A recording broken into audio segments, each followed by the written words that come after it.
It was November 10th, 2008 when I got home from work and Nicole needed to leave. And I told her, as I always did, bye, love you, make good choices. And with that, she left. And as was our custom, I was watching Cohen, who at the time was 22 months old. And she left, and I never would have guessed in a million years that that was the last time that we saw her.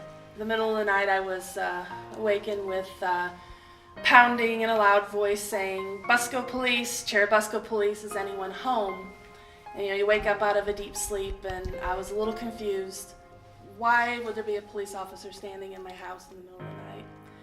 So I got my thoughts together, and I went out, and there was the officer, and his first words to me were, "Where's the baby?" And what? He says, "Where's the baby?" And I said, "Well, the baby is in bed. Are you sure?" "Yes, that's where I left him. He's in bed. I put him to bed." And he says what every parent hates to hear: there's been an accident.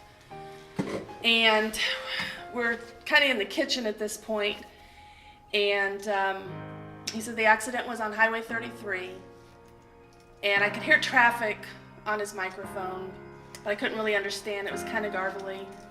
But I remember him just reaching over to turn it down, and he's talking to me. He says it's bad. It wasn't long after that the cell phone rang, and he answered it and didn't really say anything and hung back up. And he said,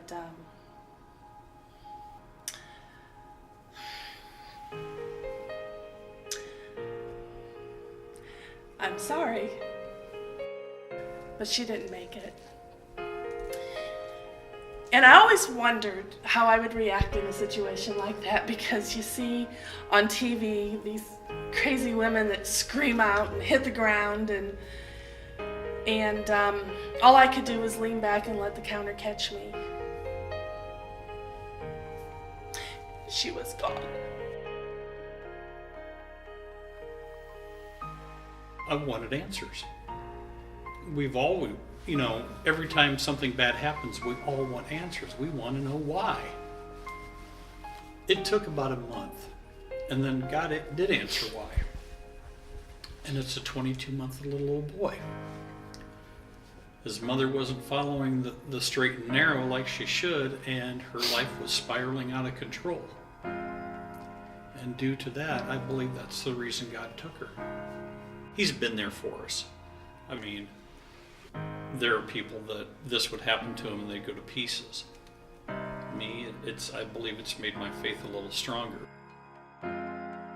"For I know the plans I have for you, declares the Lord. Plans to prosper you, not to harm you, to give you hope in a future." And really, we could just condense that verse into, "For I know the plans I have for you, declares the Lord." I mean, He knows. And if one person can hear what we're saying, that there is hope And grace. And grace and forgiveness, and it's just a whole different spectrum when you're walking this journey with the Lord.